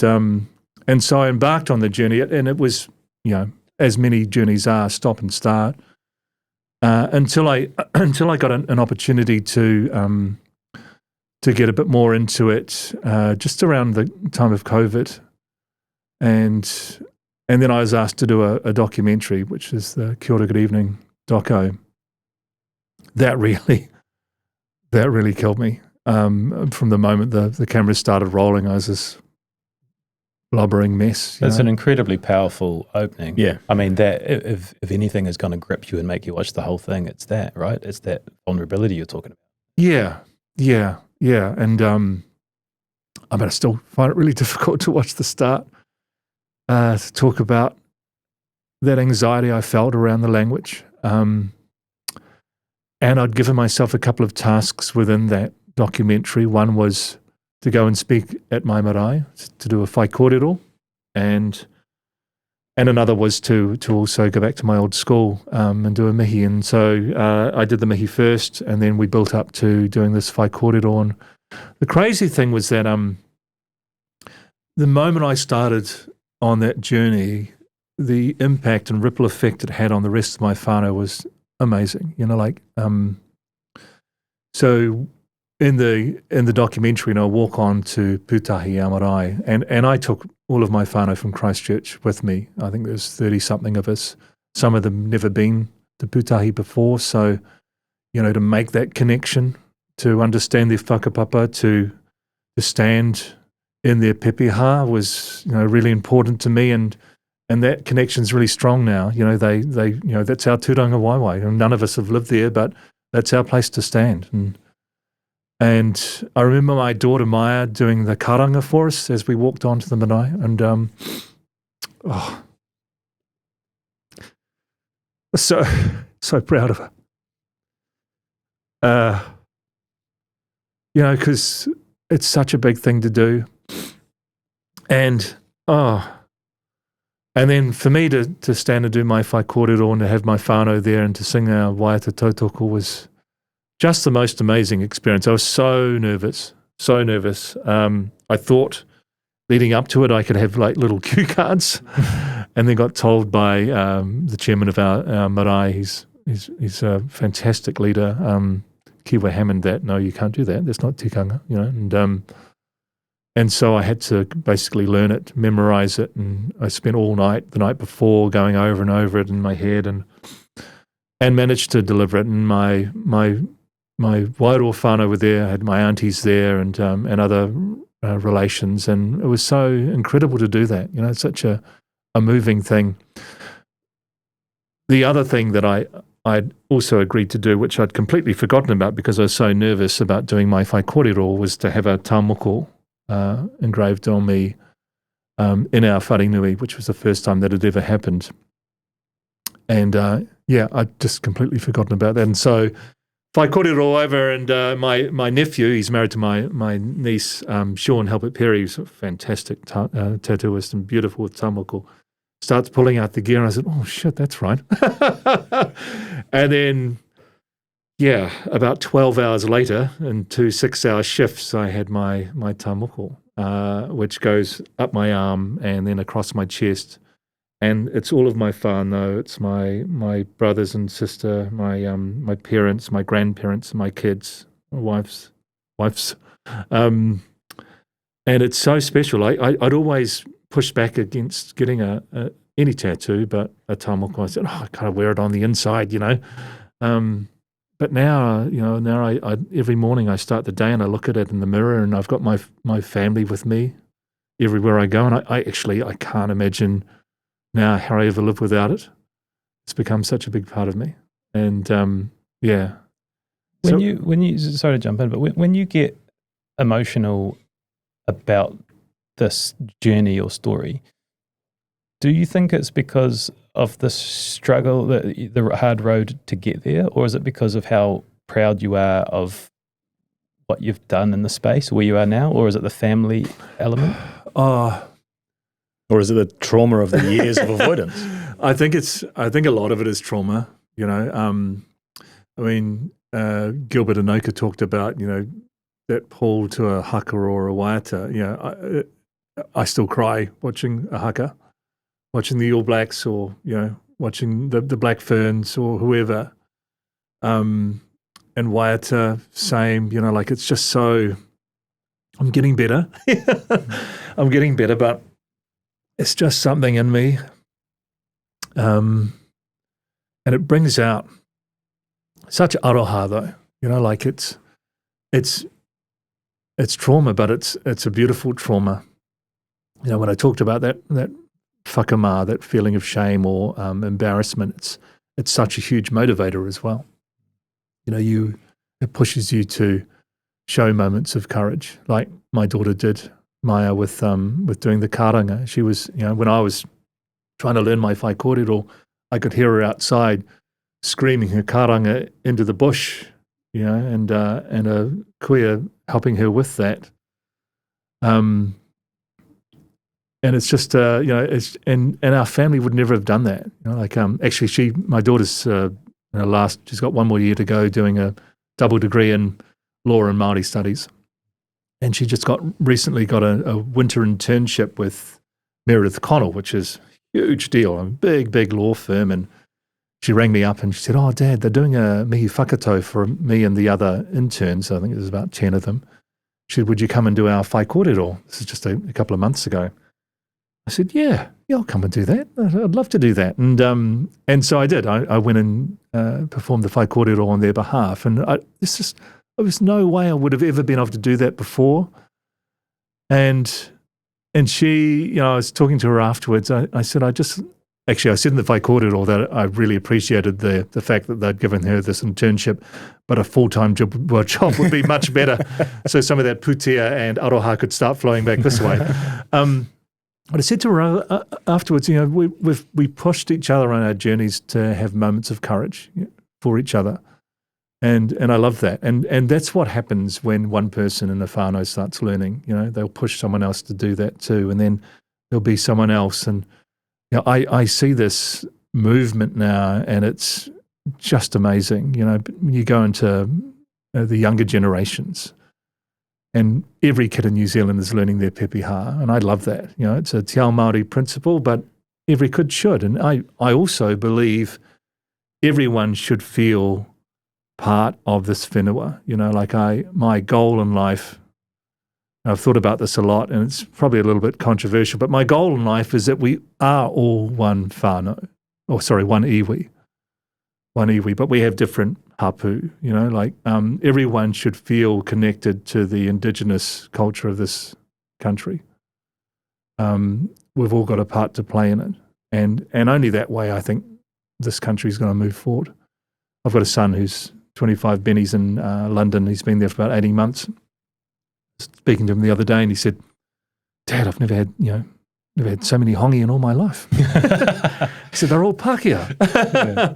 And isn't it funny how when we go away from New Zealand, we leave Aotearoa, how strong that connection, particularly to the Māori culture, is for all of us, not just for Māori, as it should be. Every single person in this country is tangata whenua of this land. They should feel part of it too. And one of the reasons I wrote this book is because, obviously, for Māori who want to start their journeys, but for non-Māori, and I've had some of the most amazing messages back, for non-Māori to understand what it means and to see their part in it, not to be scared of it or threatened by it, but to embrace it. The book, one of the most interesting parts of the book for me was how you actually went about learning it, right? Because you kind of stopped and then you started and then you went full immersion for a year, but worked at the same time. Yeah. So every day, 9 to 3, you're full immersion studying, and then 3 to 6, you're prepping for the news 5 days a week for a whole year. Yeah, it was the hardest thing I've ever done. The course is called, or the diploma is called Urumaki Reo, which literally means to drown in the language. And boy, I drowned every day. It wasn't too many days I actually felt like I got my head above water, it was tough. But then you'd get the little moments when something would click. You're constantly learning new words, kupuho, they say. And I remember once learning the word muki muki, which means lonely. And so what you do, you'd learn a word, and then you'd put into a couple of sentences, and you'd go over and over it, until that was cemented in your brain, which worked for most people in the class. It was usually gone by morning tea for me, but muki muki means lonely. So I remember sending my wife, Heidi, a message, and I said, e muki muki ana aho ki a koe, which means I am lonely for you. Now guys, this is a killer text to send your wife. Right? That's a good line. Write it down. And so you take those little moments and incorporate them into your daily routine and into your life. And Heidi's been a fantastic support for me with that. I started the year thinking I'm just going to try and learn as much as I can. I'm not going to worry about trying to graduate or whatever. As it turned out, I graduated with 4 A's and a B+. So just like, hell yeah. Although I'm still like the fluency in terms of kōrero, it's still tough for me. It's there's a great whakatauki in Te Reo Māori, which is e maunga teitei te maunga o te mātauranga, which means the mountain of knowledge is a lofty one. So it doesn't matter where you are on that maunga, so long as you're on the maunga. And some days it really does feel like I've got a long way to go, but the formal parts of the speaking, all those things I feel quite confident in now. But the greatest thing I've gained is an insight into Te Ao Māori, and it's being the language which has unlocked that. One of the interesting things I was thinking about, reflecting on that journey, is as an adult learner, it's hard enough to learn new things. In your particular case, where the public perception that you present is very polished, you pride yourself on excellence. So then almost being at the bottom of the rung for large parts of the day and then being excellent at the other part of the day must have sent you into kind of a weird spin. Yeah, no, it did. It was crazy. Like I look back now, I can't even imagine how I did it. Like, and that's not, kind of big upping me. It's just, it was so tough. Even just getting your head around reading English again, when you'd sit in the studio. But I was driven to do it, and those moments where you have doubt, and there are lots of them, or where you do make mistakes, or you feel particularly vulnerable. The wonderful thing, and this has happened in every single te reo learning class that I've ever been in, the aroha around you from your classmates is just incredible. I mean, they called me Papa Mike. That was my name. And Which I like. At first, I was, oh, come on. I'm not even. Already finding this hard enough. But now I'll be out and I'll be walking somewhere and I'll hear, Papa Mike. And I love that. It's such a beautiful, it brings back such beautiful memories for me. And wonderful to see their journeys too and to be part of that. And yeah, you can't do it without help. And showing your vulnerability is the thing that's going to get you help. And that's my biggest takeaway for anyone who's starting the language. Don't worry about it. And it used to be the case where people get pulled up if they got something wrong. I don't think it is these days. I think there's enough of an acceptance of, hey, if you're giving it a go, good on you. And I'll help you do that better next time or whatever. You know, the aroha around the language is amazing. We've got a journalism student in studio with us. She's a part-term intern, we're calling her. But she's also been part-time intern. Part-term. But anyway, she's been studying your story this week, and she's actually sent us a couple of questions, which I think are probably better than ours. So many New Zealanders, Māori and non-Māori, feel fear of being exposed or getting it wrong when it comes to te reo. And I just stopped there. Like, I'm in this boat. Like whenever when we were talking about come this, up, I'm always like, I've really, I'm really nervous about getting it wrong and sounding wrong. So the question is, what would you say to someone who's sitting in that hesitation now? I think, to me, it's kind of tied up with not being tokenistic as well. You know, like there's that whole side of things too. And something's only tokenistic if you only do it once. You know, so if you repeatedly do it and keep trying, it won't be tokenistic and it'll feel more natural. It's, you know, the paradox of knowledge is that it's going over and over and over things. So if you decide for the next week you're only going to say kia ora or morena, then that will help. And so in my book, I actually go through a guide of some speech guide because people still talk about marina and like they're getting it wrong. And I've found a way, say, oh, kia ora. Now, it's morena, so it's morena, not and often they'll be, to do with that in a non-embarrassing way, but oh my God, well, you're doing better than me. I would never have said that in my first 50 years. So great. Here's how to do it better. So and I think as you look at the younger generations I was talking about before, so they're a lot more comfortable with it. They're hearing it a lot more. We've come a long way. We really have. And I get annoyed sometimes when people forget that. Like even in the amount of words that we now use. And we're getting to a situation now where we're using words all the time, and sometimes we don't know the meaning of them. I talk about this in the book as well, like rangatira, for instance. Like such a great word. We all know that as being leader. But as I explain in the book, it's actually two words put together. It's ranga, which is like the act of weaving, and tera, which is like a group of people. So a rangatira is someone who weaves people together. Beautiful, isn't it? Yeah. Beautiful. And the other one I love, one of my favourites, is mokopuna. So we all know now mokopuna means grandchild or descendant. So again, it's two words pushed together. It's moko being your face, and puna is a pond of water in front of you, or a pool of water in front of you. So your grandchild is your reflection of your face. Amazing, eh? Yeah, I read that in the book. That is so beautiful.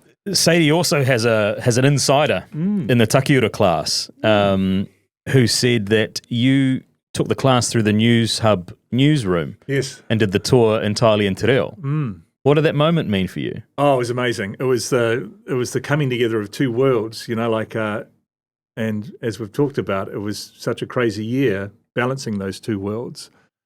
So at Takiura, the whole year is built around you doing whakapuaki, which is like a presentation, and you start with 8 minutes, an 8-minute one, and then it builds and builds and builds, and you have different subjects. So it starts off with you talking about yourself and who you are, all in te reo Māori, no notes, and you build up to it. And so every 4 weeks, it's a 22-minute one or a 28-minute one. It ends at the end with the whakapuaki whakamutunga, which is the last speech.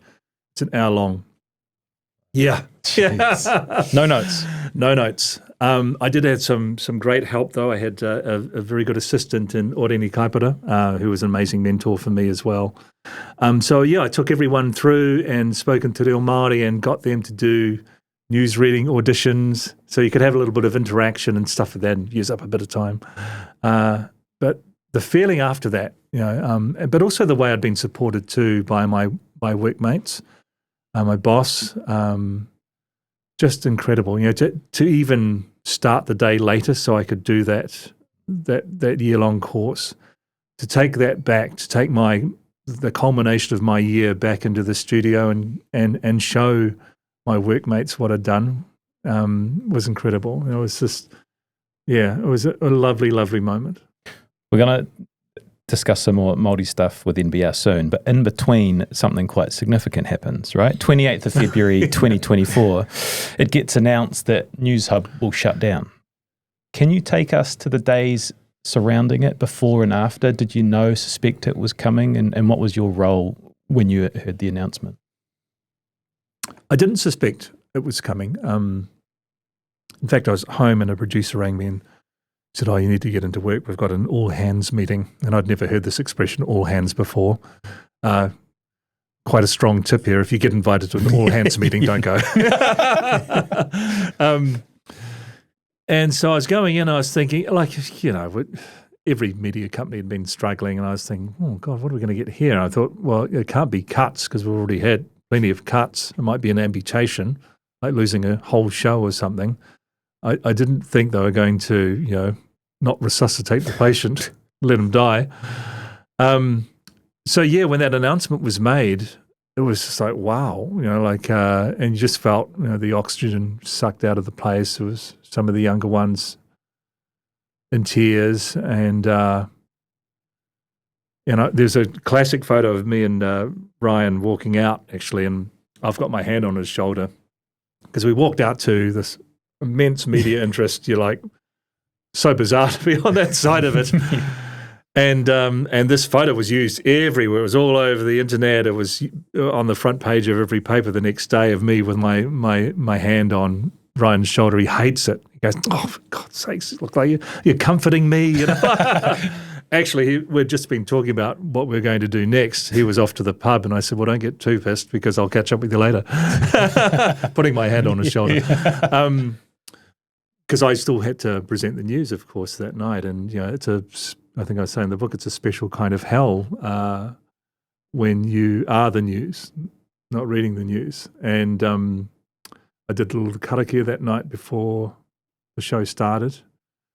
But straight away I thought, what on earth do I do now? This moment of truth. Where do I go? This is my life, and so much of me is invested in this role.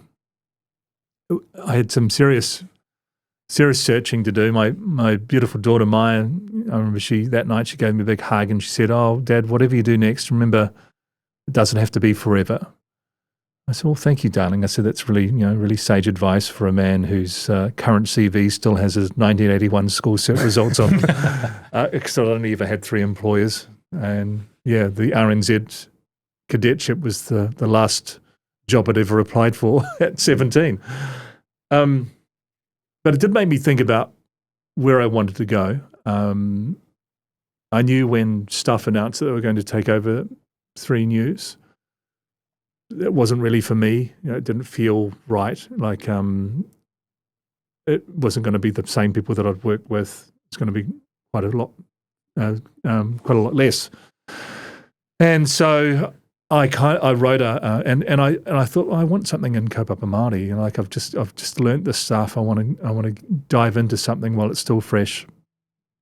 And so I wrote a press release, which sounds very dramatic, but just saying that I wouldn't be applying for the Stuff show, and that on the 5th of July, that would be my last day reading the news. And I wrote half of it in Te Reo Māori, kind of like a fantastic fishing exercise to see what was out there. Todd Scott from the MBR rang me that night and said, how would you like to come and be our Te Ao Māori editor?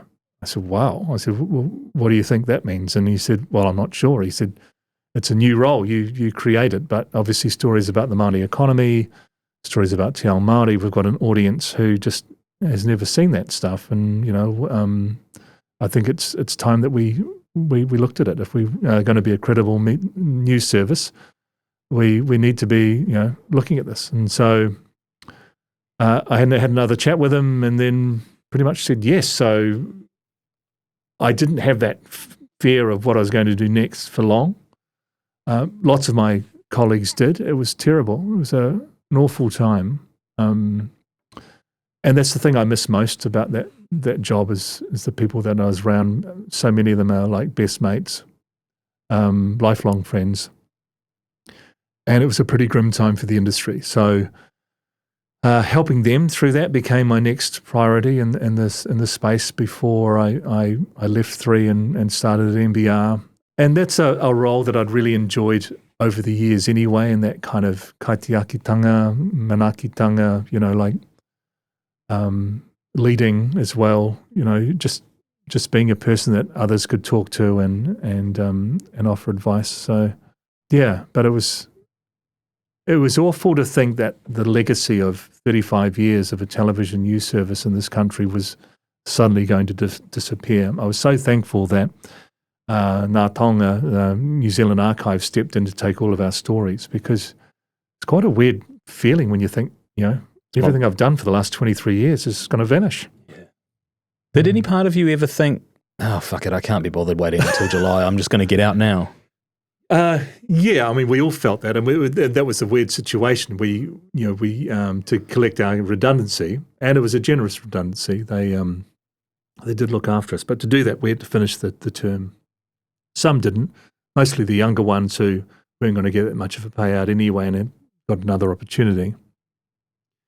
So that whole period of 4 months of dead man walking, to try and convince people to keep doing the best stories we could do, keep telling the best stories we could tell, that was tough. And I remember on the last night, I was given the privilege of saying the last words for Newshub, which was the whakatauki, ia te mea nui o te ao, he tangata, he tangata, he tangata. I said, our people, our people here, you're our people as well, the audience, and it was saying goodbye to our people.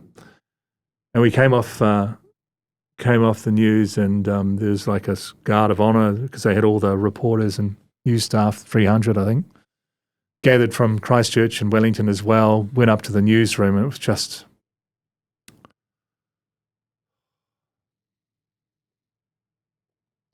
it was amazing, standing in front of them and talking about their mana. I said, you know what, it's been a really tough 4 months, but we have done our work with mana. We leave this building knowing that we have done right by the legacy of this company, of this newsroom. And you take that mana into the next place you go. You bring that culture. And many of them have. There's so many hugs and tears, and the next morning I went to Lynn Mall in Auckland to go and get a new phone. Here's another hot tip. Don't go into Lynn Mall the morning after you've closed the news service. It's just like a few people want to chat. I thought you were going to say, don't go to Lynn Mall. That's my local. I couldn't say that. Just people hugging, and it was really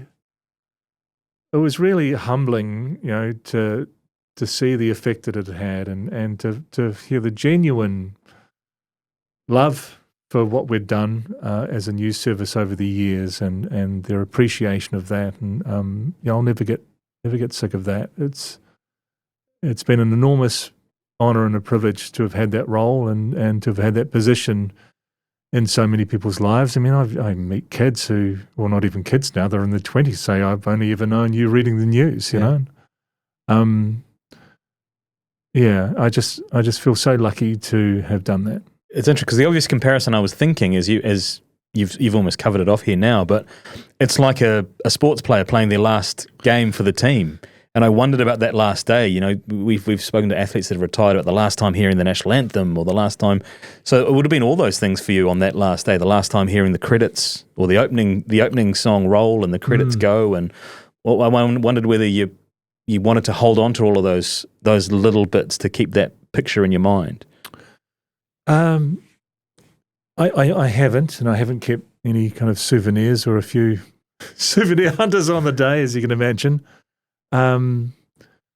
Because it's still there, you know, like I'll never lose that. I'll always have it, you know, in here, my naka, in my heart will always be there.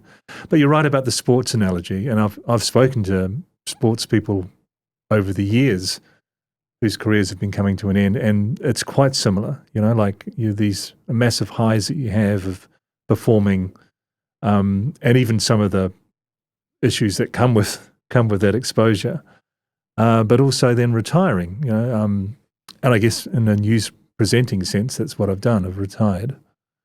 I see that, you know, my old competitor Simon Dellow's stepping away too, which is amazing, and I really wish him all the best. It's I don't know what he's got planned to do after this, but probably start a podcast, I imagine. Yeah. He's got a book and a doco coming out of it. That's right, yeah. He's learning to the old and he's come out as vegan, I've heard as well. So I spoke to Todd Scott, had a really good chat with him, and like you said, Aftermath News Hub closes down, he knocks on your door, you take the job. And one of the things he spoke about really caught my attention, be interested to hear your take on it. He said, sort of before you started, the speculation was that the Māori economy was going to be a $100 billion industry by the year 2030. And he said that now the expectation is $200 billion, and he puts that down to Mike McRoberts by bringing attention and significance and context to Māori economy issues. I love that he thinks so highly of me. Yeah, like it's just gone nuts, the Māori economy. I think what I've really enjoyed doing is getting these stories in front of an audience that hasn't seen them or wouldn't normally see them. Tukuroirangi Morgan from Waikato Tainui, you know, he calls me the Trojan horse. You just get us in there, Mike, we'll do the rest, you know. And he has. He's been killing it.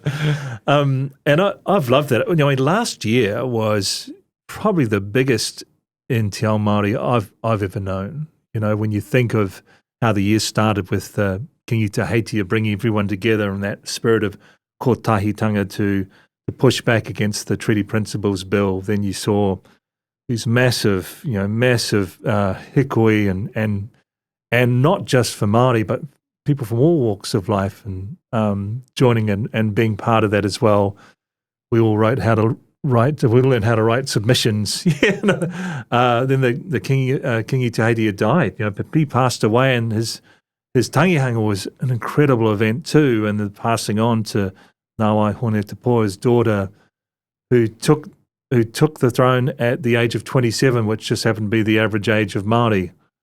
And then this growing business sense too, where, you know, even iwi who have not been friendly in the past, that spirit of kotahitanga where they're marching shoulder to shoulder, are now doing deals shoulder to shoulder. And we're seeing that up and down the country, Ngāi Tahu, Ngāti Toa, Wellington.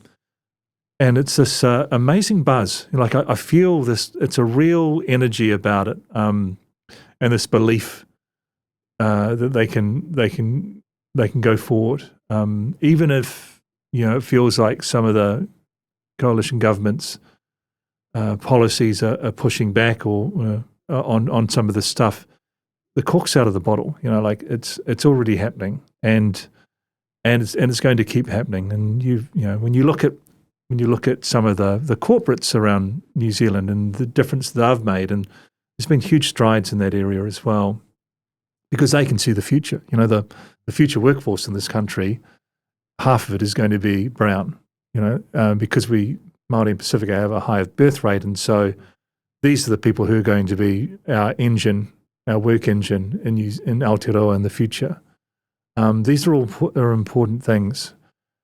What I am concerned about, and we've touched on this a bit, is just making sure everyone feels that they have a place in it and they have a part in it. Do you have moments in your day-to-day work life now where you think back to that whakamā, that shame that you felt around your knowledge of Te Ao Māori, and then see now in your 9 to 5, Tukuru Rangi Morgan is contacting you, Matua Shane Jones is contacting you, you're in the room with some of the titans of Māoridom, helping shape the narrative of our country. Does that pop into your head and you have pinch yourself moments where you go, fucking hell, I've come a long way here? Yeah, absolutely. I'm blown away. I really am. I've always backed myself as a storyteller, but this was different. And I was worried about it before I started, in pretty much everything I've done that has involved te reo and te ao Māori, I've had massive imposter syndrome.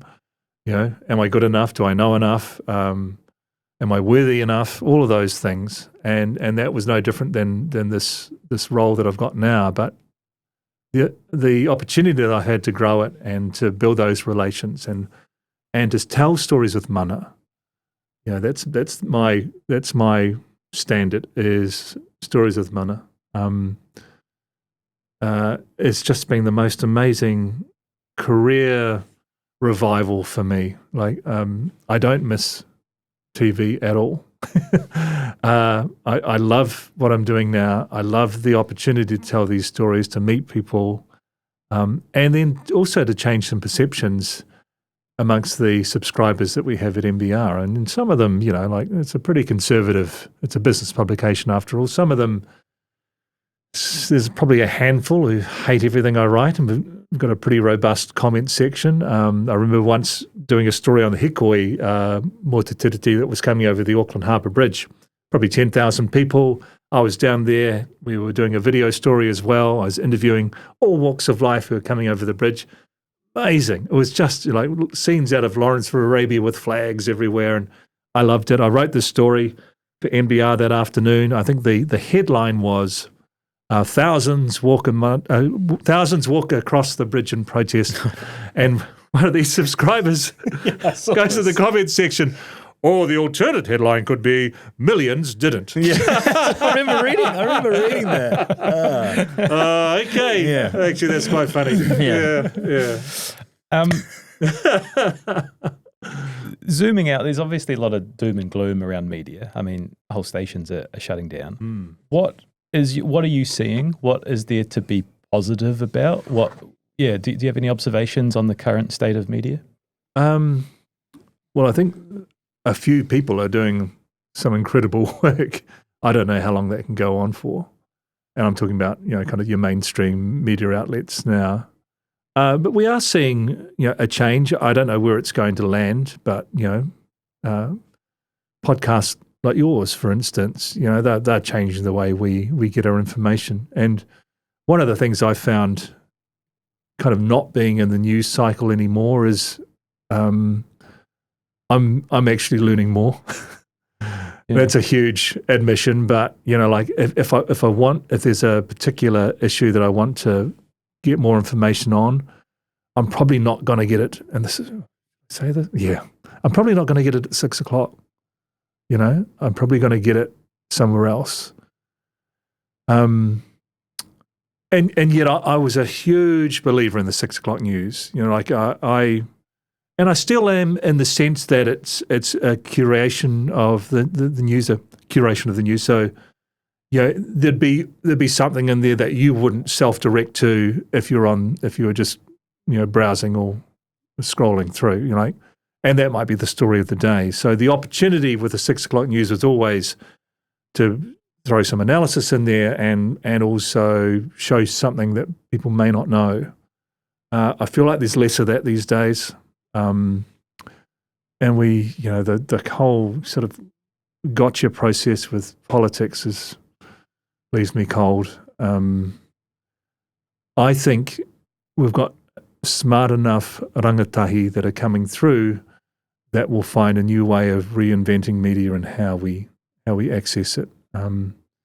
So stories are still hugely important. Your storytelling is hugely important. It's just that the platforms are changing.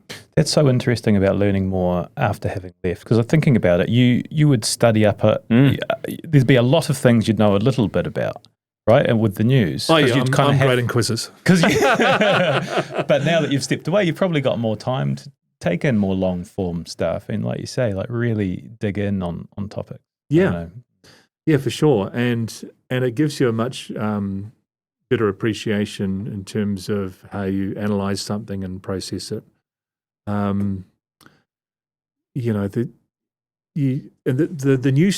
news cycle is so short these days. Like even for wars, it would kind of be done after a week. Yeah. Well, the war's still going. Well, I remember working at the Herald. I was there for 12 years, and like you'd have a big story. It would have a shelf life of half a day before it would get like moved off the homepage, and then it kind of dies in a subsection. But because there's so much coming through, like it literally was that. Sometimes you get half a day in the sun, and then you're done. Yeah, and it comes down to that old thing of quality versus quantity, doesn't it? And so that's why I really love what I'm doing at MBR and that opportunity. To tell stories that haven't been told before, to show something that people haven't seen before, change perceptions, and I can only see that becoming even stronger in the future. I do a lot of speaking as well, and I've really noticed a huge change in that too. Like I always start with a mihi, and Te Ao Māori is very much part of a lot of the corporate events that I MC these days. And facilitate in terms of interviews and that kind of thing as well. So I see that marketplace changing substantially as well, which is cool. It's so inclusive, and that's a thing. I always go back to well, if just because one part of the society or population is being lifted, it doesn't mean the other part needs to go down. We're just joining, and if we join, it means those guys can join over there too, and these guys can join over here too. So it's everyone wins. Everyone wins when we are open and inclusive. If you were listening to this as a young, impressionable person wanting to get into broadcast, what would be one piece of Papa Mike wisdom that you would impart on them? Yeah, well, even that word broadcast, I don't know that I would be going into broadcast, but if you want to tell stories, be genuine about them. To find the heart of the story and use that to. I used to do a lot of training with some of our younger journalists and reporters, and one of my favourite things with them, if they were going overseas to cover something, was don't look for the differences, because there'll be plenty of them. They speak a different language, they're a different colour, they have a different religion, or whatever. I said it's the similarities that engages us. So she's a mother, that's her daughter, that's their home. His son's, their son's got no food. Those are the things that grab us. So look for the things that bring us all together as human beings, and that's where you'll find the heart of the story. That's the emotion. That's really nice. Mike, this has been such an epic chat. Epic is right. I want to finish. I want to finish with the Peter Jackson. I'm going to finish with some family and future, but before that, there's a few bits and pieces that we need to talk about. One of them is that photo. You know what I'm talking about? Yeah. Was it an ocean swim? You're coming out of the water? It was an ocean swim, and the organisers had invited me down to do the ocean swim. I said, sure, I'd love to do that. At the time I was training to do an Ironman, I think, and so that photo was taken, and then I was flying back to Auckland. So I turned my phone off because I was on a plane, and I remember landing at Auckland Airport and my phone was just going absolutely nuts. Just framing for listeners who aren't aware what we're talking about. Oh, we'll post this photo. It's Mike in a wetsuit, but it's sort of half hanging down. He's rolled it down. And he is chiseled. He is ripped to bits. And it just took over... Because I was talking to Todd about it, and he's like, "Oh, I need to send you this photo." I thought you guys wouldn't stop talking about it, to be honest. I was like, "No, I've seen the photo. I think everyone's seen the photo." So what was the attention like? Oh, it was crazy. It was absolutely crazy. I think the Herald ran a cartoon the next day, and had an elderly couple sitting on the beach saying, "Oh, it's hot here." And he said, "Oh, it's McRoberts taking his shirt off again."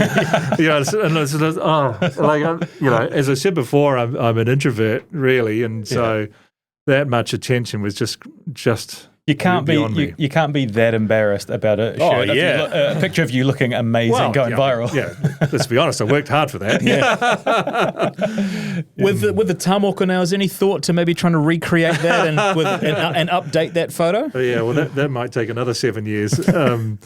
I think that's probably why I got offered the role on Dancing with the Stars. Yes. Well, that's a nice seg. Yeah, very nice seg. Yeah, tell it. What was your Dancing with the Stars experience? I heard that they put that you had to be bare chested, like that was in the contract. Gosh, it might have been. I just made that up. Oh, that's amazing. There was certainly something around the promo of it and the abs. It was a deep V. Yeah. Like I mean, wardrobe is all over me. Not that there was much wardrobe to be all over me. There was just sparkles and but it fake was. tan.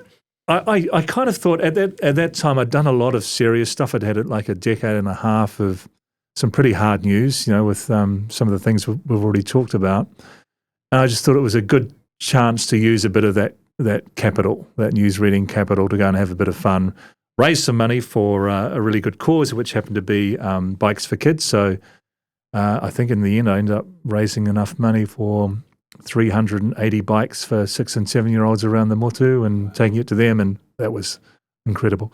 Plus also, I've got to be honest, I kind of thought I'd do all right. Like I've always loved dancing, as Khan always says. But boy, was I wrong. Like it's so different to how we would normally dance. I mean, normally you're trying to bring the wahine a bit closer, right?